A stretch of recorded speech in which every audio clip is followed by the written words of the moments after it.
কাল বারোদোল মেলায় শাড়ি তো নিয়েছিলাম, সাথে আর কি কি নিলাম দেখাই। শাড়ির দোকানের ঠিক সামনেই এই জুতোর দোকানটা। 120 টাকা করে কিন্তু মেয়েদের স্লিপার জুতো। এইটা ট্রাই করলাম, ভালোই লাগছিল, তবে ব্ল্যাকটা চোখে পড়লো, ব্ল্যাকটা ট্রাই করলাম। এটা নিয়েই নিলাম, টেকসই হবে কিনা জানা নেই, ভালো লাগলো তাই নিয়ে নিলাম। অনেক কালেকশন রয়েছে, সব কিন্তু 120 টাকা করে।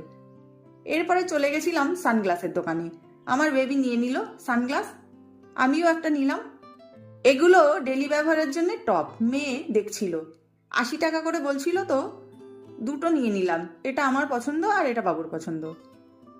ব্রেসলেট নিল দুটো। সন্ধে হয়ে গেছিল, মা মেয়ে আইসক্রিম নিলাম। এক প্যাকেট ফ্রাইড মোমো মেয়ের জন্য প্যাক করে নিয়ে নিলাম। এদিকে ঘুগনি নিয়ে নিলাম কিছুটা, এটাও প্যাক করে নিয়েছি, বাড়ি গিয়ে খাবো। আজকের মতো মেলা ঘোরা শেষ, এখন বাড়ি যাই, টাটা।